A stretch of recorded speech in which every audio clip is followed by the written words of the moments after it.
The year was 2347, and humanity had finally broken the barrier that kept them trapped in their solar system. The discovery of faster-than-light travel came after decades of research and countless failures. Earth sent out signals into the vast darkness of space, hoping that someone would answer. For 20 years, those signals traveled through the void until one day something responded. The message came from something called the Galactic Council. It was a coalition of 847 different alien species that had been governing the Milky Way galaxy for over 2 million years.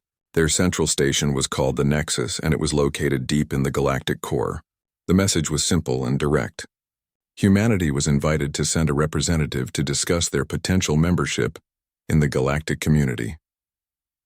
The United Earth government spent 3 months selecting the right person for this historic mission.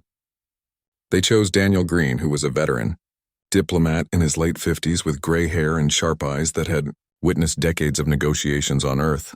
Green had helped end 2 major conflicts between nations, and had a reputation for staying calm under pressure. He understood that this mission was bigger than anything humanity had ever attempted. Green would not travel alone. Dr. Lisa Martinez joined him as the mission's xenobiologist. She was in her early 40s with dark hair and an enthusiasm for alien life that made her perfect for first contact. Commander Jake Sullivan came as the military advisor. He was a decorated officer in his mid-30s who had served on the first human ships to explore beyond the solar system. 2 junior diplomats completed the team. Amy Chen was a brilliant young woman, fresh from the diplomatic academy, and Peter Walsh was a historian who specialized in cultural exchange. The diplomatic vessel was named Endeavour, and it carried the 5 humans toward the unknown. The Council sent escort ships to guide them through the final approach to the Nexus. When the station came into view, everyone on board stopped what they were doing and stared. The Nexus was larger than Earth's moon. It was a massive structure of metal and light that housed billions of beings from across the galaxy. The docking procedure took 2 hours.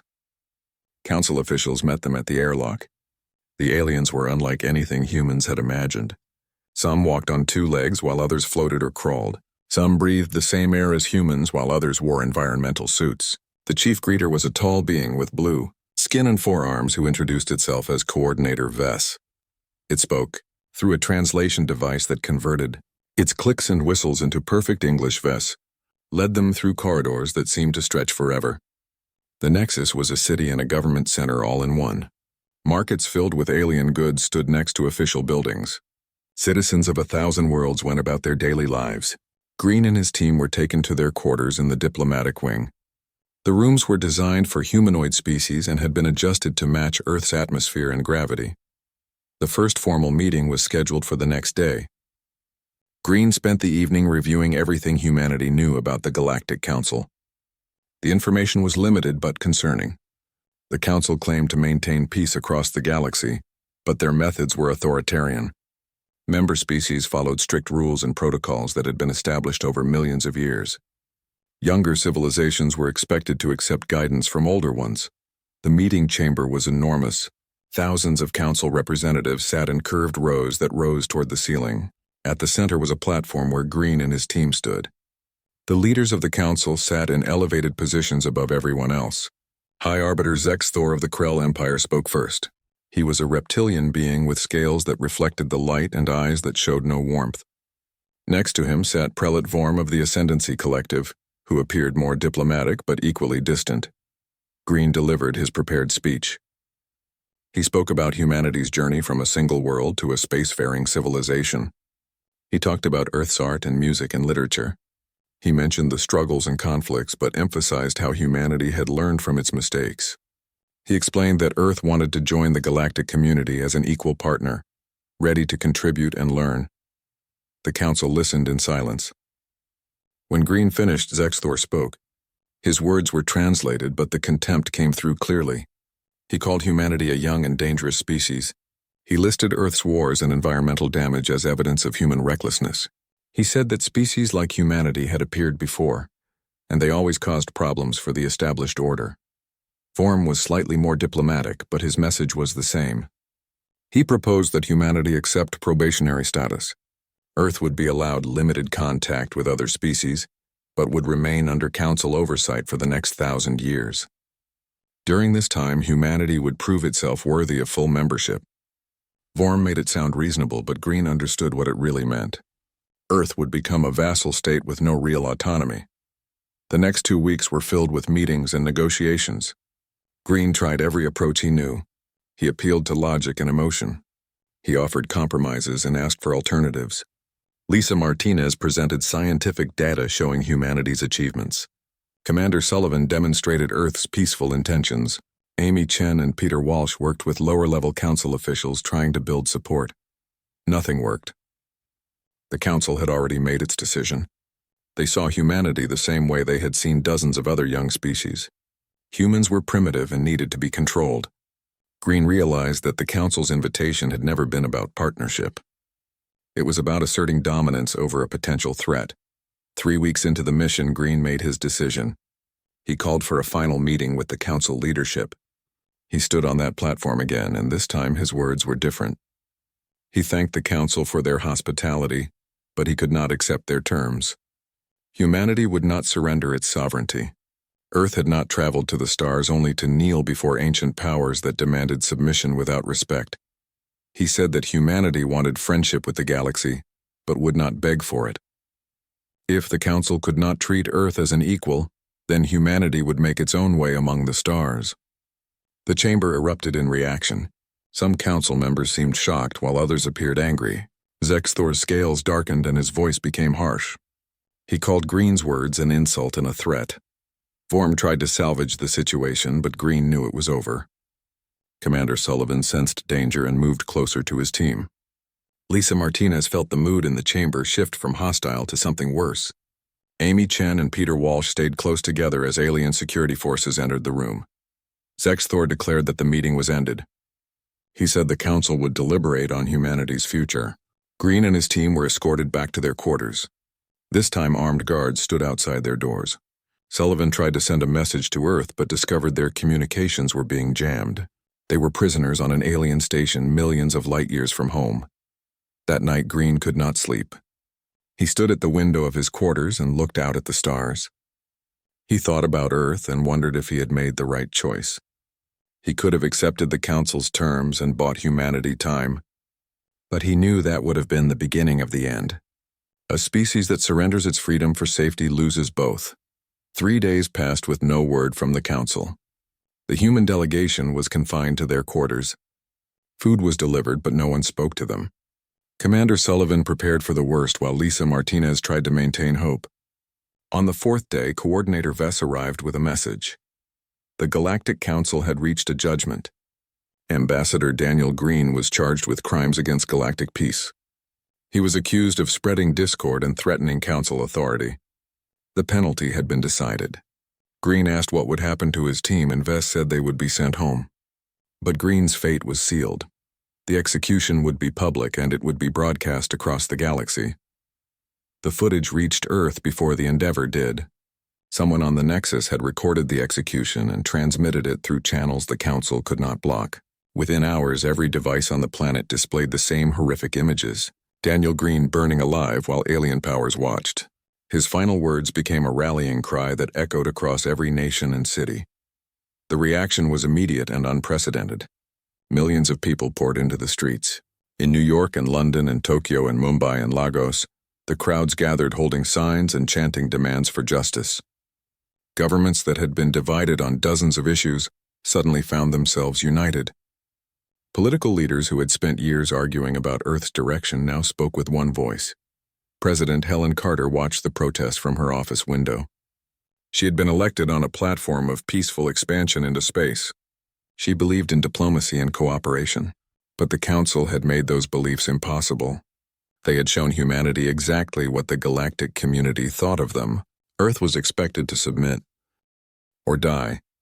Carter called an emergency session of the Global Parliament. Representatives from every nation on Earth gathered in the massive assembly hall. The room held 5,000 elected officials, but it was silent as Carter walked to the podium. She had spent the night watching Green's execution over and over. She had seen a good man die for refusing to surrender humanity's freedom. Her speech was broadcast to every corner of Earth and to all human colonies beyond. She spoke about Green's courage and dignity. She spoke about the Council's cruelty and arrogance. She said that the execution was not justice but murder. She said it was an act of war against all humanity. Her voice grew stronger as she continued. The Council believed humans were primitive. They believed humans were weak. They believed one act of barbarism would make Earth kneel. They had never been more wrong. The Parliament voted unanimously to reject the Council's ultimatum. Earth would not submit. Earth would not surrender its sovereignty to alien powers who demanded obedience without respect. If the Council wanted war, then humanity would give them war. The vote was historic and terrifying. Everyone knew what it meant. Humanity was about to fight an enemy that controlled most of the galaxy. Admiral Victor Hayes received his orders within hours of the vote. He was commander of the Terran Defense Force, which was humanity's unified military in space. His fleet consisted of 200 ships ranging from small fighters to large battle cruisers. It seemed like a lot until compared to the Council's millions of warships. Military analysts gave Earth less than 5% chance of survival if full war broke out. Hayes called a meeting of his senior officers. They gathered on the command station orbiting Earth and looked at star maps showing Council territory. It was vast beyond comprehension, thousands of worlds and millions of ships and billions of soldiers. Commander Jake Sullivan attended the meeting and shared everything he learned at the Nexus. The Council was powerful, but they were also complacent. They had not fought a real war in over 10,000 years. Dr. Raymond Palmer ran Earth's Advanced Weapons Division. He was a thin man in his 60s with wild hair and eyes that rarely blinked. He had been working on experimental technologies for 20 years. Most of his projects were theoretical. But theory was about to become reality because humanity needed every advantage it could get. Palmer presented his briefing to President Carter and the military leadership. He showed them designs for weapons that violated every treaty Earth had signed. Antimatter bombs with yields that could destroy entire fleets. Quantum displacement drives that would let ships appear and disappear faster than sensors could track. Autonomous combat drones that did not need human pilots and could operate in swarms of thousands. The most controversial project was called the Genesis Protocol. Palmer explained it in simple terms. A missile that could destabilize a star's fusion reaction. The star would go supernova within hours, destroying everything in the system. It was a weapon that could end worlds. Carter asked if such a thing was even possible. Palmer said his team had run the calculations 100 times. It would work. Carter sat in silence for a long moment. She had spent her career working for peace. Now she was being asked to authorize weapons that could kill billions, but the alternative was submission or extinction. She asked Palmer how many of these weapons could be built. He said with enough resources they could produce 50 within 6 months. She gave the authorization but added strict conditions. These weapons would only be used as a last resort and only against military targets in uninhabited systems. Earth's entire economy shifted to war production. Factories that made consumer goods were converted to produce weapons and armor. Shipyards worked around the clock building new vessels. Scientists from every field were recruited to work on military projects. Schools taught children about the Council and why humanity had to fight. It was total mobilization on a scale Earth had not seen in centuries. Dr. Lisa Martinez returned to her work at the Xenobiology Institute, but everything had changed. She could not stop thinking about Green's death. She threw herself into studying the alien species that made up the Council. She looked for biological weaknesses and cultural vulnerabilities, anything that might help humanity survive the coming war. Martinez discovered something interesting in her research. The Council was not as unified as it appeared. Many member species had been forced to join thousands of years ago. They followed Council authority because they had no choice. Some species had been oppressed or marginalized. The Vryn Collective had protested Green's execution. The Mendax Confederacy had abstained from the vote. There were cracks in the Council's foundation. She brought her findings to military intelligence. They agreed that humanity should try to exploit these divisions. Martinez was assigned to establish contact with dissident aliens. It was dangerous work. If the Council discovered what she was doing, they would execute her just like they executed Green. But the potential benefits were worth the risk. Commander Sullivan volunteered for special operations duty. Admiral Hayes approved immediately. Sullivan knew the Nexus better than any other human. He knew the layout and security protocols. He could lead teams deep into Council territory to gather intelligence and sabotage infrastructure. It was a suicide mission, but Sullivan did not care. He wanted revenge for what happened to Green. Meanwhile, Earth sent one final message to the Galactic Council. It was written by President Carter herself, and it was brutally direct. Withdraw the ultimatum. Acknowledge the wrongful execution of Ambassador Daniel Green. Grant humanity full sovereignty and equal status in the galactic community. Those were Earth's terms, and they were not negotiable. The Council's response arrived 1 week later. High Arbiter Zexthor himself delivered it. The message was a single word translated into every human language. Submit, nothing more. No explanation or justification. Just a command that expected obedience. Carter gathered her cabinet and military leadership. She told them about the Council's response. She said humanity now stood at a crossroads. They could surrender their freedom and become vassals of an alien empire. Or they could fight for their right to exist as a free people.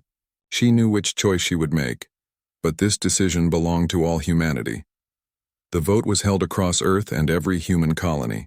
Billions of people participated. The question was simple: submit or fight? The results came in over the course of 24 hours. 92% voted to fight. Humanity had made its choice. President Carter appeared before the cameras one more time. The whole planet watched as she stood at the podium wearing a black suit. Behind her, the flags of every nation on Earth hung in a row. She spoke for less than 2 minutes. She said the Council had given humanity a choice between freedom and survival. But freedom was survival. A species that surrendered its sovereignty was already dead. Earth would never kneel. Her final words were broadcast across every channel. She looked directly into the camera and said, "Then we choose war." Those 4 words changed everything. Humanity was officially at war with the Galactic Council. It was a war Earth might not win, but it was a war they could not refuse to fight. Admiral Hayes received authorization to begin military operations. He had been planning for weeks. The Terran Defense Force would strike first and strike hard. They would hit Council military targets in quick raids designed to cause maximum damage. They would use humanity's advantages in speed and innovation to offset the Council's numerical superiority. The first target was selected carefully. Kepler Station was a Council military depot in neutral space. It held supplies and weapons for Council forces patrolling the outer regions. Taking it out would disrupt Council logistics and demonstrate that humanity was serious. Captain Nicole Bradley was given command of the attack force. Bradley was 38 years old and had commanded destroyers for the past decade. She was known for aggressive tactics and clear thinking under pressure. Her ship was the TDF Valiant, which was equipped with Earth's newest weapon systems.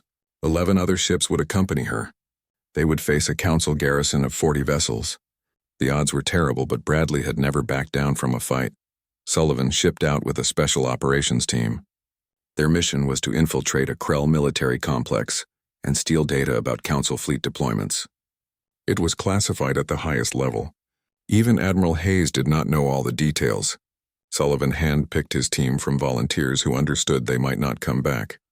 Dr. Martinez made contact with the Vrin Collective through secret channels. The Vrin were an old species who had been forced to join the Council millennia ago. They had never forgotten their independence. A Vrin agent agreed to meet with Martinez on a neutral station. The conversation was brief but productive. The Vrin could not openly support Earth, but they could provide information. It was a small victory, but victories of any size mattered now. Earth braced for war. Every person on the planet knew what was coming. The Council had millions of ships and thousands of years of experience. Humanity had courage and desperation. President Carter did not know if it would be enough. But as she looked at images of Daniel Green one more time, she knew they had to try. The ambassador had died rather than surrender. Humanity would honor his sacrifice by fighting for the freedom he believed in. Admiral Hayes gave the order, and the first human strike force jumped into faster-than-light travel. The war had begun. Across the galaxy, the Galactic Council prepared their response. Zexthor called for the mobilization of the Grand Fleet. He promised that humanity would be crushed within months. The other Council members agreed. Earth was young and weak. This would not be a war. It would be an extermination, but none of them understood what they had unleashed. Humanity had been fighting and surviving for its entire history. Every nation on Earth had known war. Every culture had stories of desperate struggles against impossible odds. The Council thought they were dealing with primitives. They were about to learn how wrong they were. The Terran Defense Force struck without warning. Captain Nicole Bradley brought her fleet out of faster-than-light travel exactly where Admiral Hayes had planned. Kepler Station hung in space ahead of them, surrounded by 40 Council warships. The enemy had no idea humans were coming. Their sensors had not detected the approach. Earth's quantum displacement drives made that impossible. Bradley gave the order and 12 human ships activated their new weapons systems. The Council vessels were large and heavily armored. They had shields that could withstand conventional attacks. But humanity's antimatter torpedoes were not conventional. The first volley hit 3 Council ships simultaneously. The antimatter met matter and both ceased to exist in bursts of pure energy. 3 enemy vessels simply vanished. The Council garrison reacted with confusion. Their sensors could not track the human ships properly.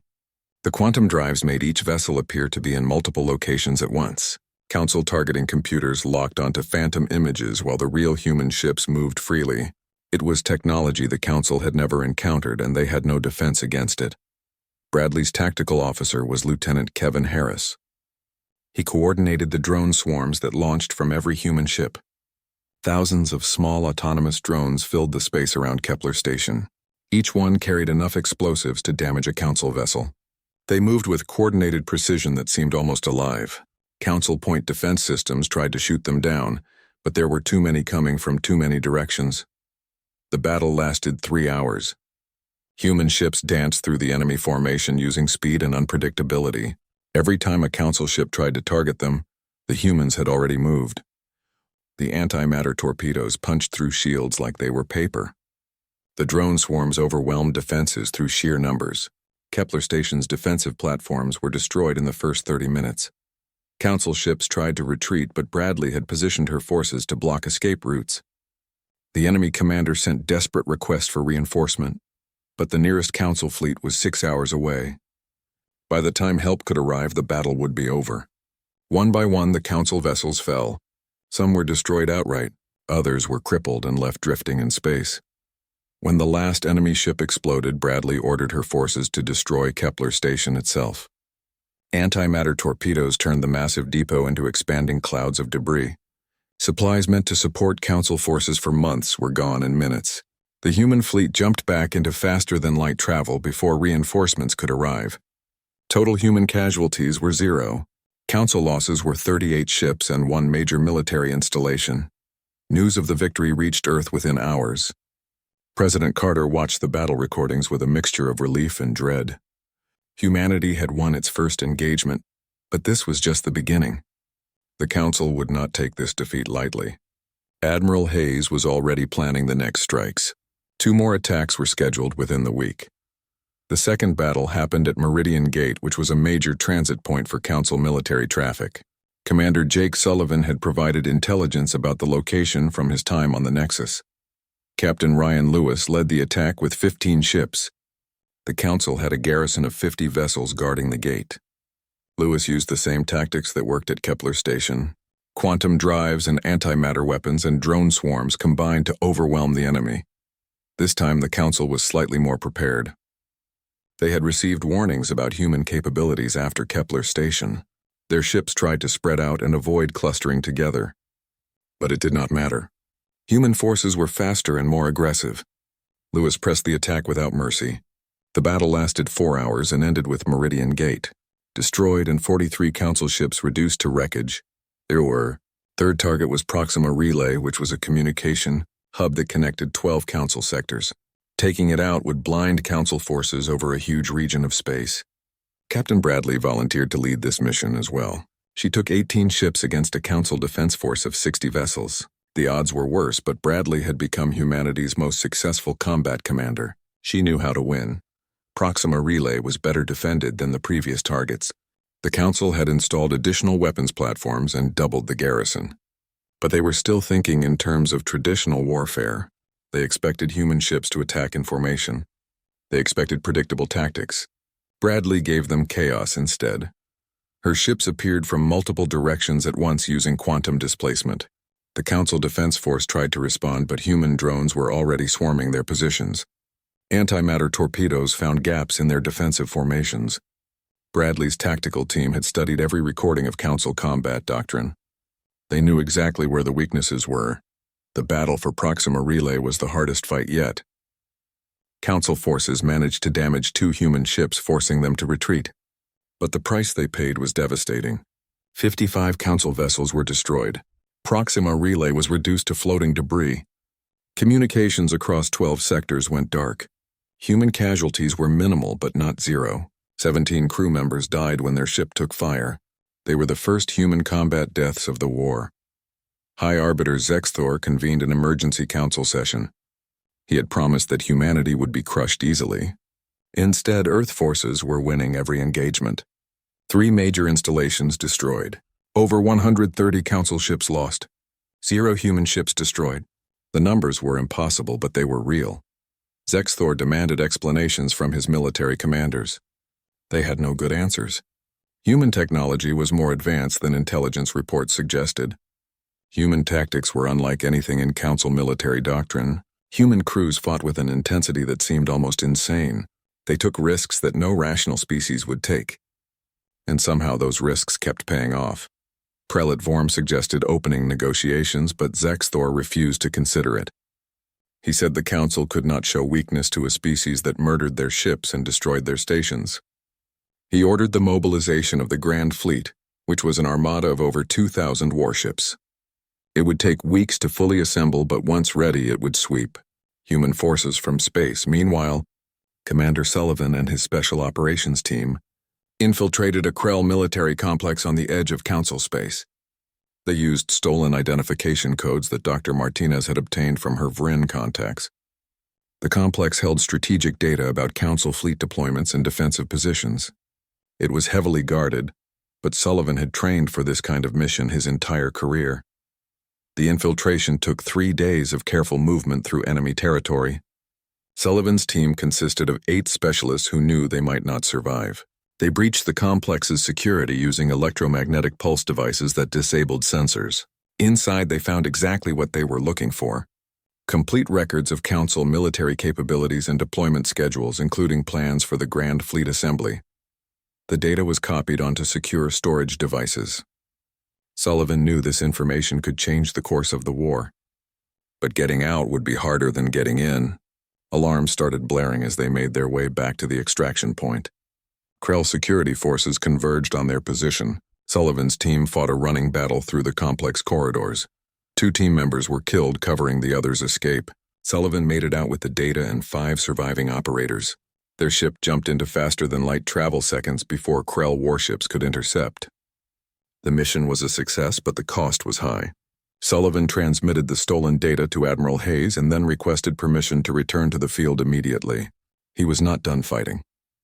The Council attempted their first major counterattack against New Horizon, which was Earth's largest colony beyond the solar system. 200,000 humans lived there. Intelligence suggested the colony was lightly defended. A Council fleet of 80 ships jumped into the system expecting an easy target. What they found instead was a trap. Admiral Hayes had anticipated this move. He positioned hidden defense platforms throughout the system. They were equipped with the newest antimatter weapons and remained invisible until the Council fleet was in range. Captain Lewis commanded the defense from a station in orbit. When the enemy fleet moved to attack the colony, the platforms activated. The Council ships found themselves caught in a crossfire. Defense. Platforms hit them from multiple angles while human ships jumped in from quantum displacement to attack from behind. The enemy commander realized too late that he had been lured into a kill zone. He ordered a retreat, but most of his fleet could not escape in time. The Battle of New Horizon lasted 6 hours. It was the largest engagement of the war so far. Council forces lost 65 ships. Only 15 escaped back to their territory. Human losses were 3 defense platforms and 1 destroyer. The colony was saved, and humanity had proven they could defend their territory against large-scale attacks. News of New Horizons spread across Earth and all human colonies. People celebrated in the streets. They had been told the Council was invincible. Now they were watching that invincibility shatter with every battle. President Carter addressed the planet again. She said humanity was not just surviving. They were winning. But Carter and Admiral Hayes both knew the truth. These victories were possible because the Council was overconfident and unprepared. The Grand Fleet would be different.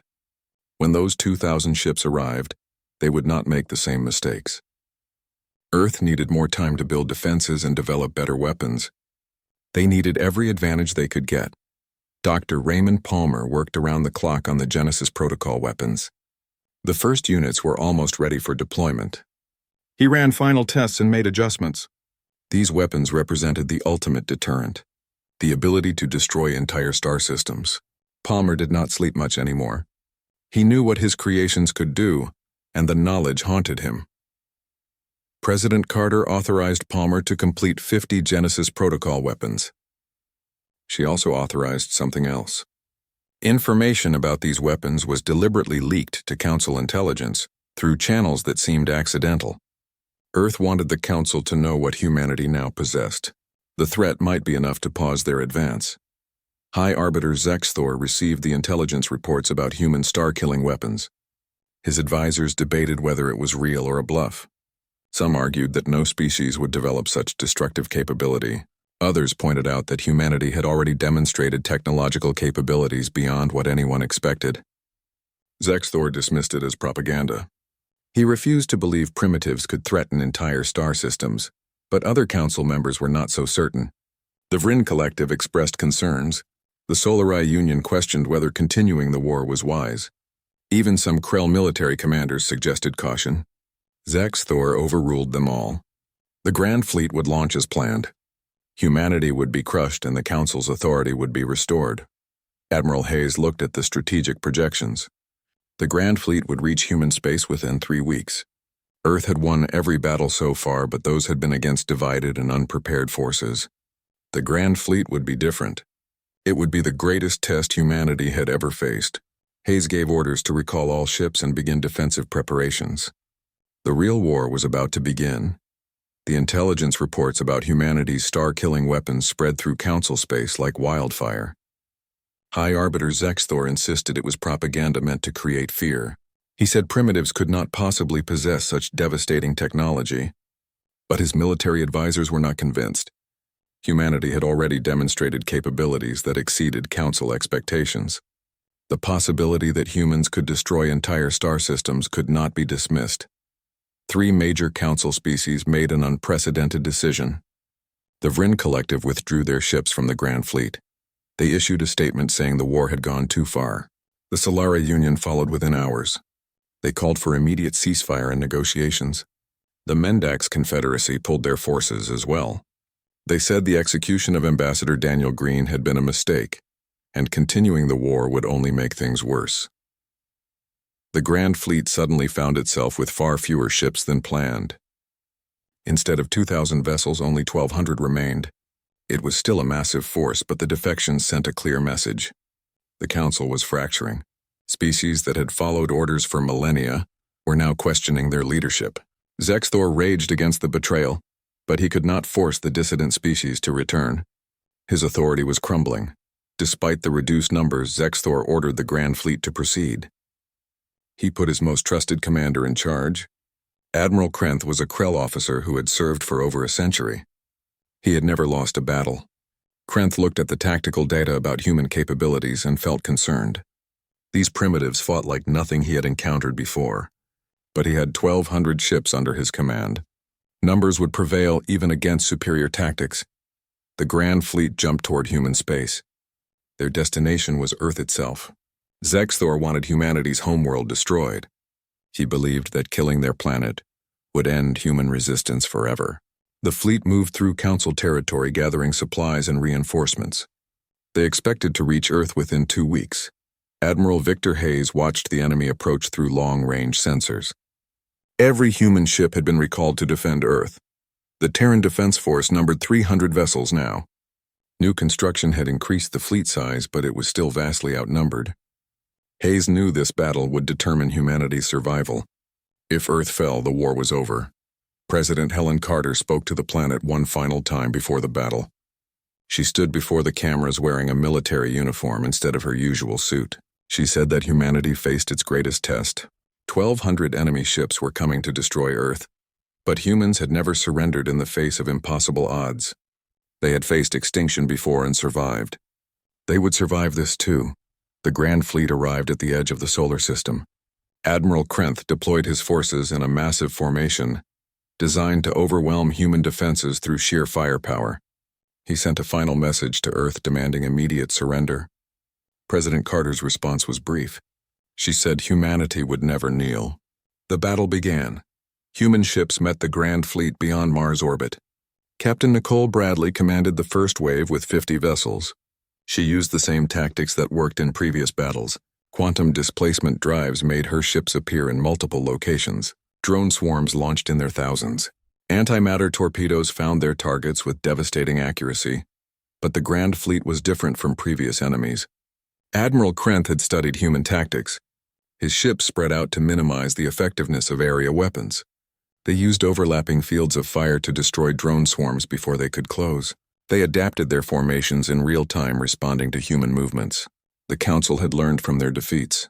The battle raged for hours. Human ships darted through the enemy formation, striking and retreating.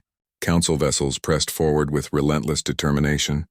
Space filled with weapons fire and explosions. Ships on both sides were destroyed.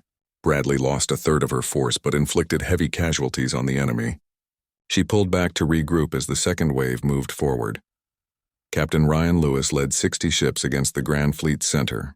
He targeted the command vessels, trying to disrupt their coordination.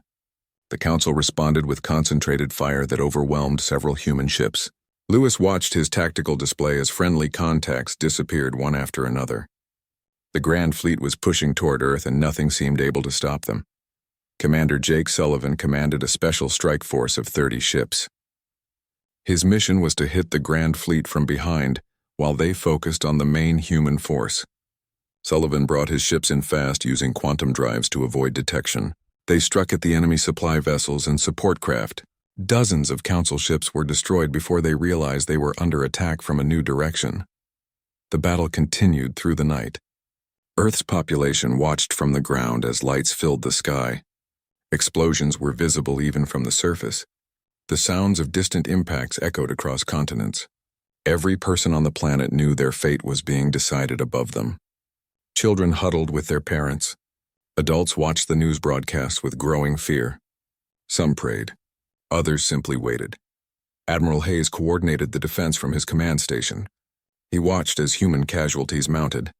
The Council was losing more ships, but they had more ships to lose. The mathematics of attrition were working against humanity. Hayes made the hardest decision of his career. He ordered all remaining forces to fall back to Earth's immediate orbit. They would make their final stand there. The Grand Fleet pursued. Admiral Krenth sensed victory. Human resistance was weakening. One final push would break them. He ordered his ships to close on Earth and begin orbital bombardment. The planet would burn and humanity would be erased. His fleet moved forward in triumph. Then the hidden defense platforms activated. Admiral Hayes had positioned hundreds of them throughout Earth's orbital space. They had remained silent and invisible until this moment. Now they revealed themselves and opened fire. Antimatter weapons struck the Grand Fleet from every angle.